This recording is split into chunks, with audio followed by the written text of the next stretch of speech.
We hope that this message will inspire you. Okay, good evening, Lifebox! Grabe, sino natutuwa na kahit bumabagyo, nandito pa rin tayo lahat! Wow, grabe. Sobrang nakakatuwa lang kayo. Alam mo yon, waterproof. Sabi nga nila, bakit high school sa elementary lang ba ang waterproof? Okay? Kasi walang high school ang elementary saka high school, right? Walang pasok. Walang high school, sabi ko. Ganun talaga eh. Ganun. Pag mali-maliin ka daw pag gwapo ka. Kaya hindi ka nagkakamali minsan eh. Never ka nagkakamali. Anyway. Anyway, kami ni MM lagi nagkakamali, di ba? Di ba?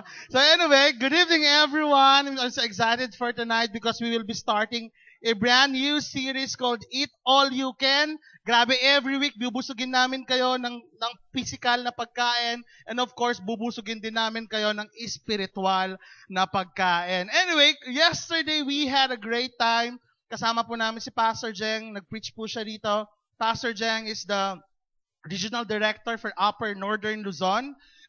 That includes La Union, that includes Ilocos, Tuguegarao, and Kawayan, and Santiago. Yung mga yun po, yung mga sakop niya. And sobrang natutuwa kami kasi siya yung nag-preach kahapon. And ako rin, excited ako for tonight kasi ako pa yung mag-preach sa atin lahat. And our series is all about Eat All You Can. Actually, isa po sa marami po akong mga dream job. Marami po akong dream job. Ang unang gusto ko maging artista, pero hindi po ako pinayagan ng pagkakataon. May mga in-offer po sa akin, halimaw sa banga, pero hindi ko po tinanggap. Ako daw yung banga. Ako daw yung babasagin. Anyway, pero isa sa mga gusto ko talaga is, for the past, gusto ko talaga magluto. Gusto ko maging chef. Gusto ko talagang, alam mo yun, parang ang galing-galing tingnan, yung mga nagluluto. Kaya nangarap po ako, kahit sa costume man lang, gusto kong maging chef. Okay, may costume po ako, pero ibang chef to. Okay? Meron ayan. Hindi, may ganito daw yung mga sosyal, mga barista daw, ganyan. Oh, di ba? Tapos, sandali, meron pa akong ganito. Ayan. Sandali.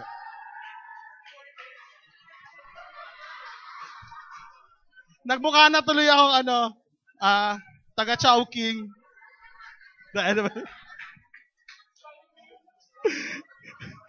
Okay, so okay na nga, pangatawanan ko to, hiniram ko to, kaya gagamitin ko to. Ang galing nga natin yung jacket ko. Hindi ko matanggal mag-isa to. Nagmukhang keychain tong sombrero ko bigla. Anyway, laki talaga no ako no Ace. Anyway, so good evening kagad. Anyway, we had a great time yesterday, and naiilang ako. Kumain po kami sa The Grill, and pinag-usapan po namin yung mga different things na nangyayari sa different campuses together with Pastor Jeng. And pinaka-favorite ko doon nung kumain kami lahat. Unlimited rice, grabe grabe, pakbet sa tanghali, pakbet sa gabi. Actually, kanina pakbet din yung ulam ko. So, favorite ko talaga yung pakbet. And sino sa inyo gustong-gusto na eat all you can? Sino gusto sa inyo limited? Yung sa bahay nyo, pag kumakain, last na subo na yan. Hindi na pwede sa susunod. Okay? Hindi pwede. So, that's why, alam nyo po yun, yung purpose po ng Eat All You Can series is in order for us to realize na yung discipline po natin sa pagkain, ganun din po dapat sa disiplina natin pag tayo po nagbabasa ng Bible. Kasi minsan gusto natin kumain physically, yung mga gusto natin pagkain, pero when it comes to the Word of God, hindi na po natin hinahanamnam, hindi natin ine-enjoy yung pagkain natin. And I hope na mas importante po sa atin ng spiritual food rather than the physical food. Pakisabit sa katabi mo, dapat kumain kayo spiritually.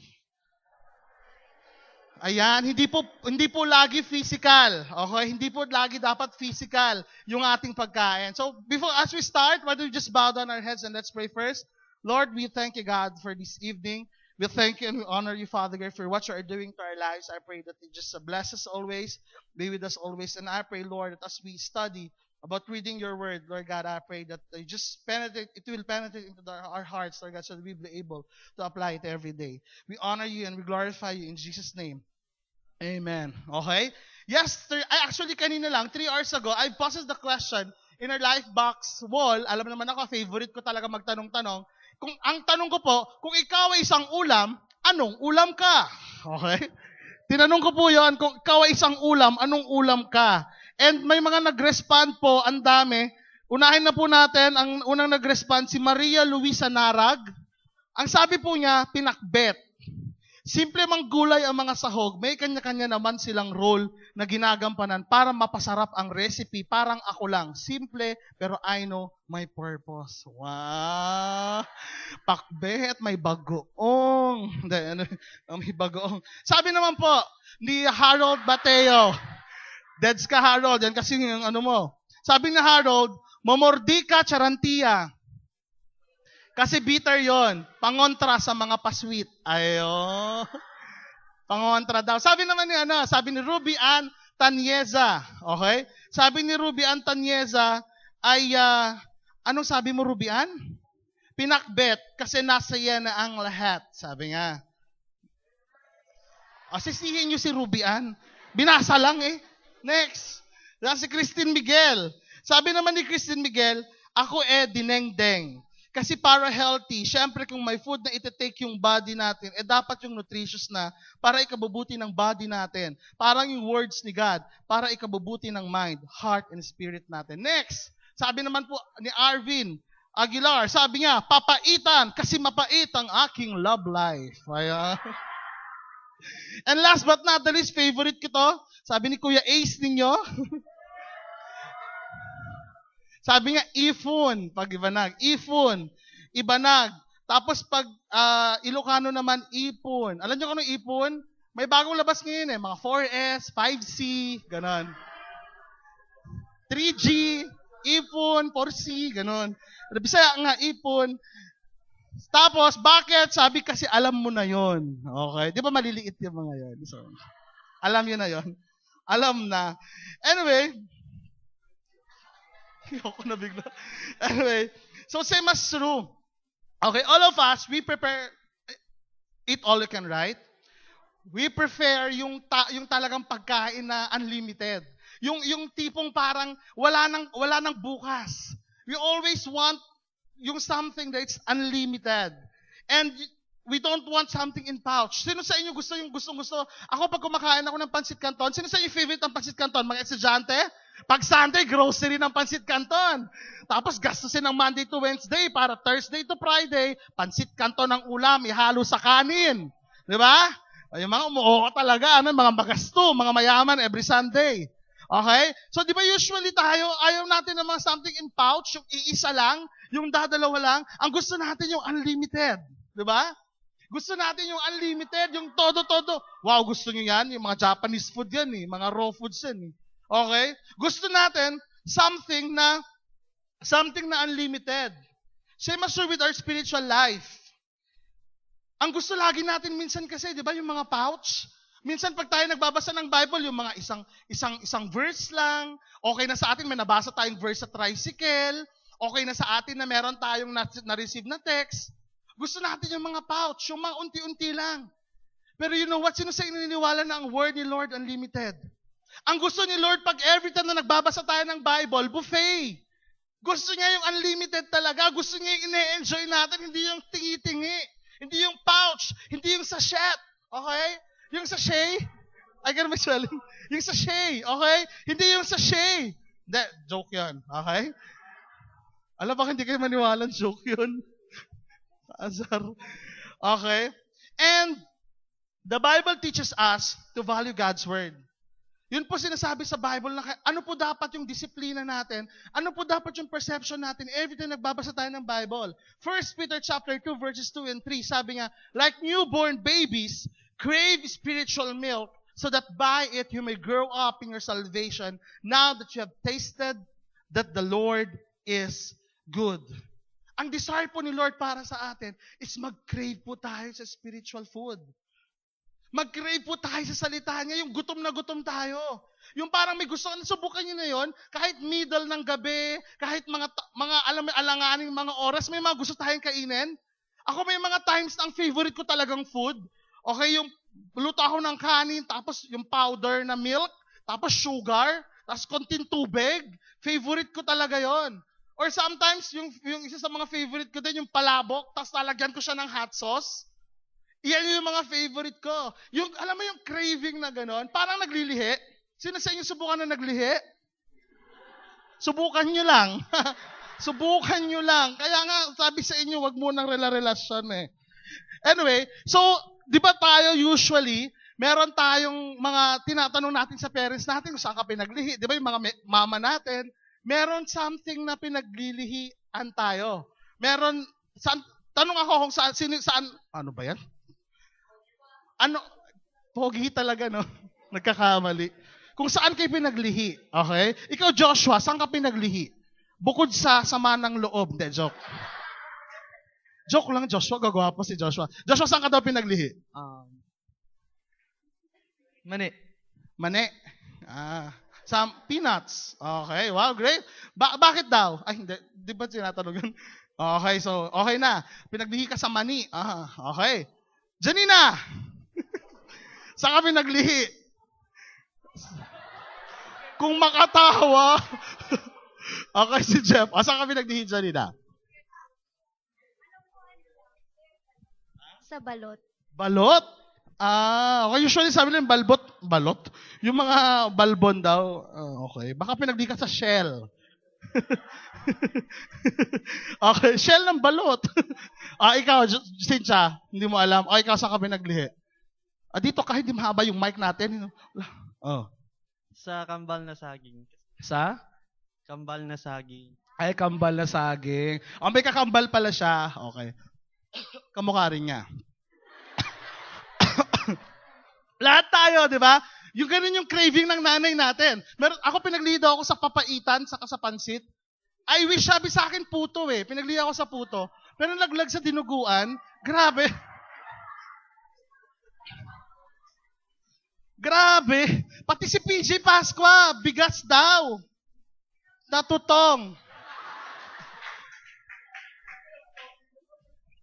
Okay? So, imagine nyo na lang yung craving ng nanay nyo. Every time na naglilihi siya, ganun po ang gusto ni God sa atin. Yung nagkikrave talaga tayo sa kanyang pagbabasa ng Bible. Yung every time, alam mo yun, pagising mo ng umaga, nagbabasa ka, tanghali, nagbabasa ka, gabi, nagbabasa ka, yung hindi mo, grabe, you cannot help yourself but really to just enjoy spiritual food na nanggagaling kay God. God wants us to crave like that. Spiritual nourishment sustained by God's word to fulfill our purpose. Dahil sa pagbabasa po natin ng Bible, we will find our purpose in the Bible. Dahil po sa pagbabasa natin, maralaman po natin yung iba't ibang mga promises ni Lord sa buhay natin. When God says that, for I know the plans I have for you, plans to prosper you and not to harm you, and plans to give you hope in the future. Isa po yun sa mga purpose ni Lord sa buhay niyo. Isa po yun sa mga plans ni Lord sa buhay niyo. And we will be able to know that if we read the Bible. Marami po mga promises na nakasaad sa Bible. Marami po mga purpose natin na nakasaad sa Bible. And hindi niyo po yun malalaman unless babasahan niyo po ang ang salita ng Diyos.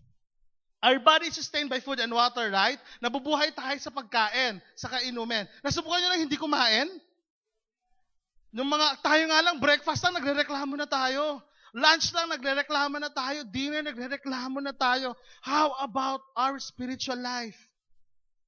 Ngayong araw, hindi ka nakapagbasa ng Bible, nagreklamo ka ba? Parang wala lang sa'yo. Hindi ka nakapagbasa ng kagabi, alam mo yon. I hope that meron tayong conviction na pag hindi tayo nakapagbasa ng Bible, parang alam mo yon, parang hindi mo pinakinggan, parang tinakpan mo yung bibig ni God at hindi mo siya pinakinggan kasi ngayong araw meron siyang word para sa'yo. Parang ganun yung illustration nun. Paano mo sinabi kay God, Lord, wala ako sa mood, pakinggan ka. Bukas, papakinggan kita. Not now. Hindi ngayon. I hope that we should have a discipline of really craving for God's word, that we cannot live without it. God's word is like an oxygen. You cannot live without it. It's like an oxygen. May mga times ba na wala kang oxygen? Baka naman puro carbon dioxide na nalalanghap mo. Okay? Science na naman yan. Carbon monoxide, it's CO, right? CO3 is ozone, right? O3, yeah, it's ozone. I'm so talino. Matthew 4:4, NLT version, it says here, people need more than bread for their life. They must feed on every word of God. Who among you knows anorexia? Anorexia is a spiritual, anorexia is a, science na naman. Anorexia is a condition wherein, ito yung it's a psychological problem, wherein, alam mo yon yung, ano yun, nandiyan? Yung anorexic, ito yung parang tipong, you starve yourself to death, okay? Even you eat, you just purge, right? Ay, okay. Bulimia nervosa yon. I know, I'm so talino again. Okay. Okay, you starve yourself to death. Alam niyo po bang hindi po tayo mabubuhay na walang physical food? Same as sure with us. Our spiritual life, we cannot live. Hindi po tayo mabubuhay spiritually kung wala pong spiritual food. Jeremiah 15:16 says, Jeremiah sabi niya, when your words came, I ate them. They were my joy and my heart's delight, for I bear your name, O Lord God Almighty. Ganon pinapahalagahan ni Jeremiah yung salita ng Diyos.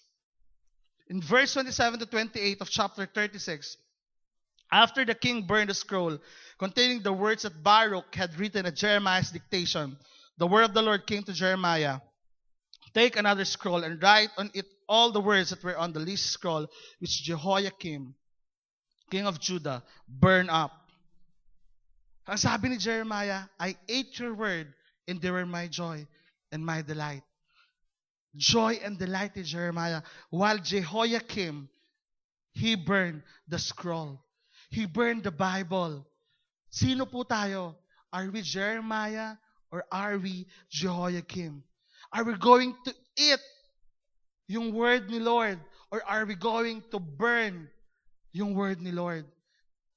Good thing is that here in the Philippines, allowed tayong to read our Bible everywhere. But there are some countries in the world wherein hindi po sila pwedeng magbasa ng Bible publicly. Tayo, we have the freedom to read our Bible. Pero hindi po natin to ginagawa. Spiritual nourishment is a choice. Don't say that I don't have time. Don't say that wala akong time, sobrang busy ako sa pag-aaral. Okay? Na hindi na ako nakapagbasa ng Bible ko. Every day. May quiz pa nga kami bukas eh. Merong exam pa kami bukas. May seat work pa kami, may assignment pa kami bukas. Alam mo yon? It's a choice. You have a choice. You should have a time in reading your Bible and also in praying. Yeah, don't say that you don't have time. Psalm 1 verses 1 to 2 describes a person who chooses to eat the word of God. Blessed is a man who does not walk in the counsel of the wicked, or stand in the way of sinners, or sit in the seat of mockers. But his delight is in the law of the Lord, and on his law he meditates day and night. He is like tree planted by streams of water, which yields its fruits in season, and whose leaf does not wither. Whatever he does prospers. Anytime and anywhere, we are offered with different alternatives aside from God's word. We have so many alternatives beside from God's word. We call it junk food. So among you enjoying eating junk foods? Ako, taas din ako ng kamay. Ako, I have stocks of junk foods in my cabinet, I'm mayaman eh. I have Oishi. I have Piwi. Snacko. I'm so social kaya.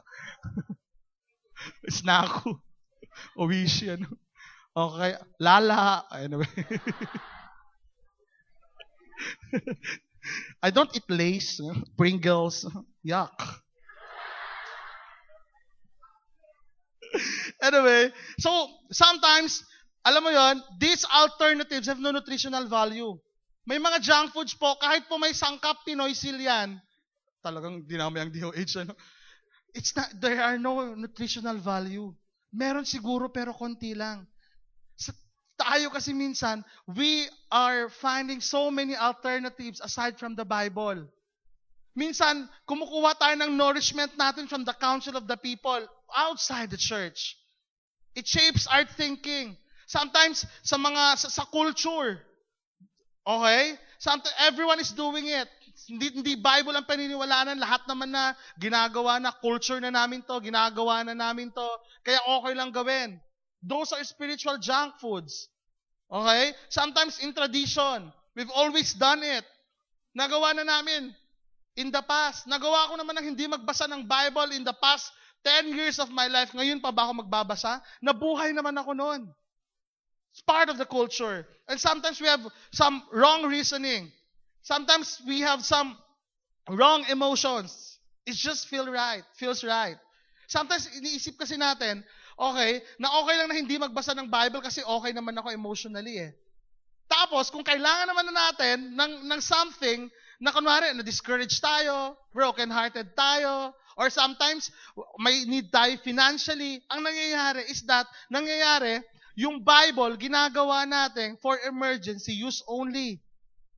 Minsan pa nga yung Bible natin, nandun lang sa taas ng cabinet, na alikabukan, hindi man lang naman natin binabasa. Or sometimes, pag nagbabasa tayo, pag may problema tayo, bubunutin natin, pipikit lang tayo, tapos gumaganon tayo. Tapos kung ano yung matuturo mo, yun yung word ni Lord. Paano kung yung naturo mo, table of contents? Paano yon? Hirap nun. Okay? Di ba, alam niyo na yung joke na ganon? Yung ano kayang gagawin ko? Litong-lito na ako, ganon siya. Tapos naturo niya, and Judas hung himself. Okay? Ano sinasabi ko dito? Hindi po pang spiritual, hindi po pang emergency use only lang ang Bible. What shapes our mind, behavior, and heart is what sustains you. What sustains your life now?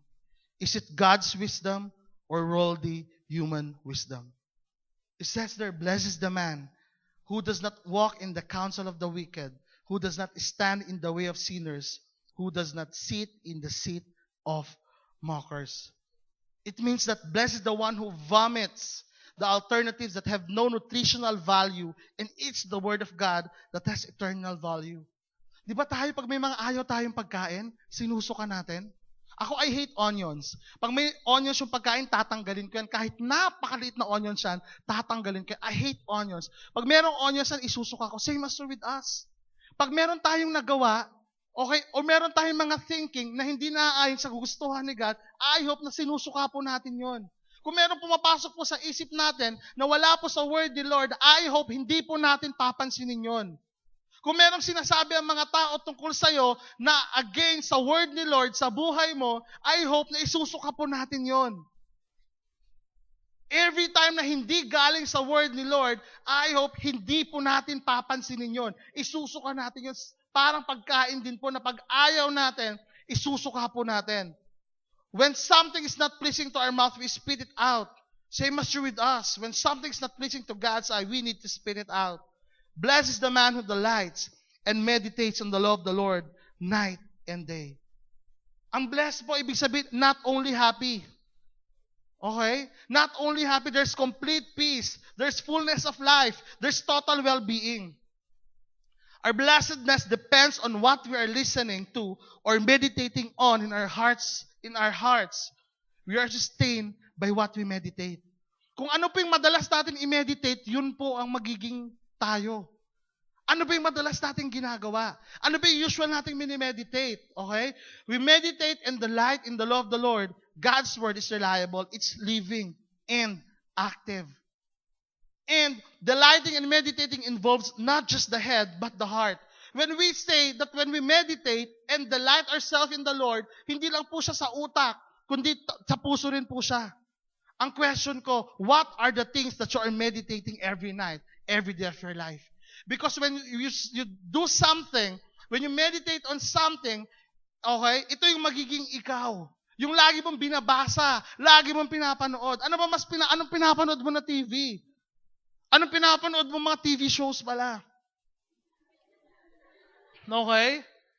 Anong mga pinapanood mo? Sometimes kasi sobra sa pagka-meditate natin yun, naapektuhan na yung pamumuhay natin.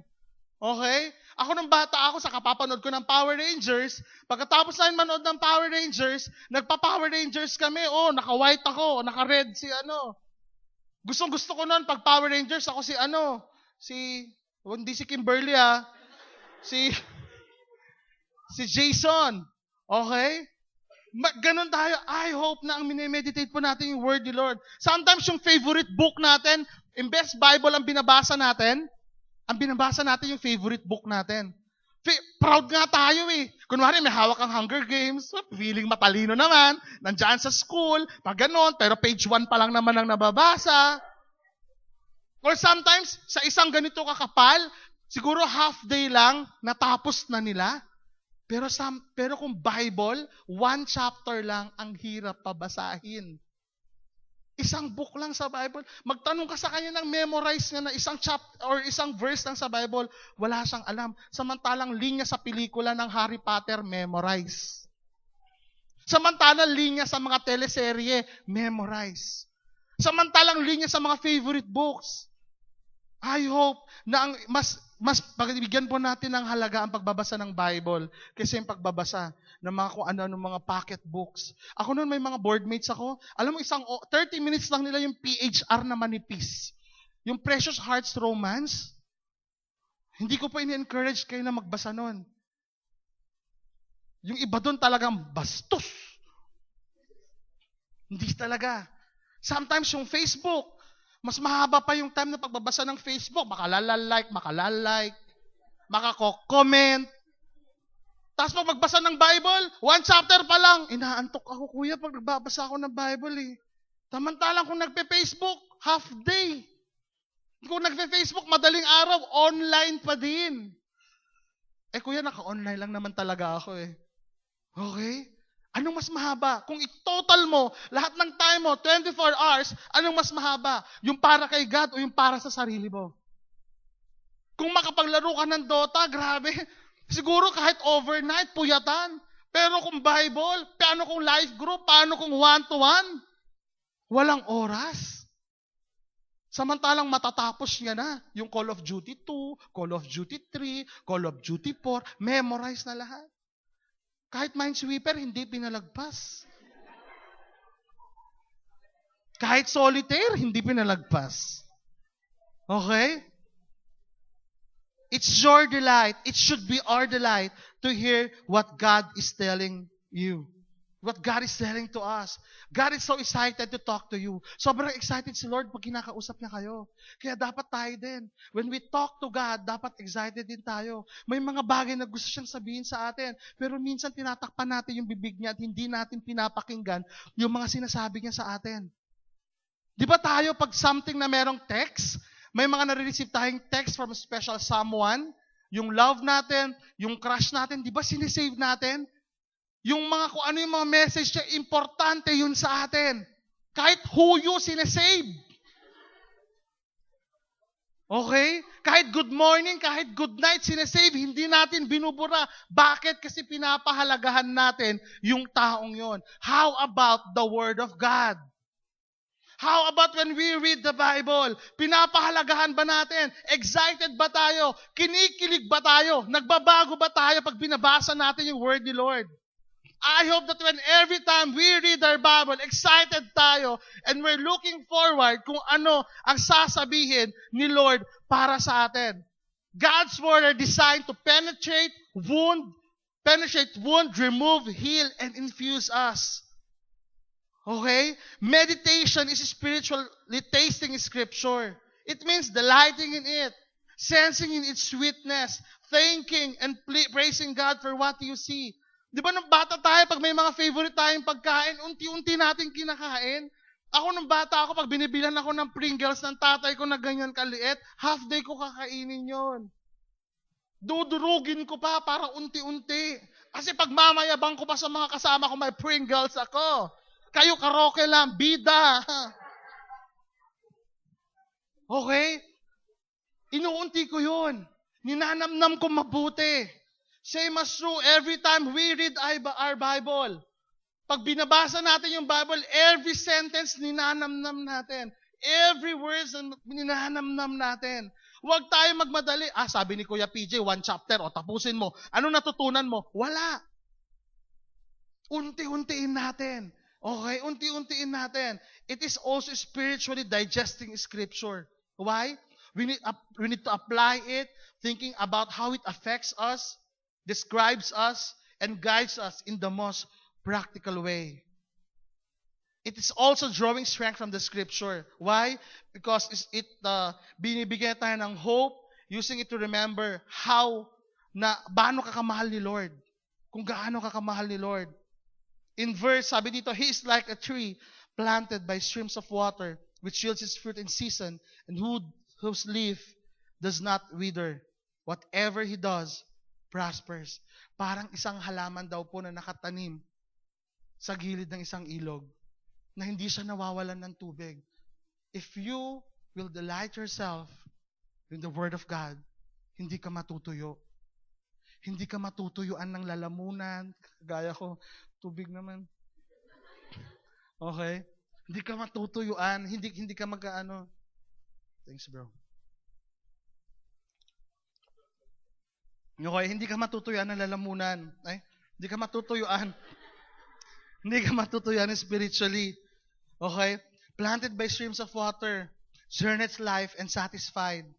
A tree is useful, is stable and lasting, and tree bears fruit, thus giving life to people and growing more trees. If we would meditate ourselves with the Word of God, we are like a tree planted in the streams of water. Fruitful. Ine-enjoy ng mga bata na inaakyat. Maraming pinapakain, maraming nakakalilim. Magiging blessing ka. Pero kung ikaw, ilalayo mo ang sarili mo sa Word ni Lord, mamamatay ka spiritually. John 6, as I close, and as I call the music team, John chapter 6, verses 35 to 36 says here, Then Jesus declared, I am the bread of life. He who comes to me will never go hungry, and he who believes in me will never be thirsty. Jesus said that when you are spiritually hungry right now, and you are spiritually thirsty, He is the bread of life. He is the bread of life. Eating and delighting God's Word starts from coming to Jesus and believing in Him. Everything that we're doing, why we read our Bible, is because we love God and we love Jesus. I hope that as we start our week 1 of our Eat All You Can series, unti-unting madudurog ang puso natin at ma-realize natin kung gaano ka-importante ang pagbabasa ng Bible. At kung gaano ka-importante na kailangang i-meditate natin yung Word ni Lord sa buhay natin. Why don't we stand? Let's pray.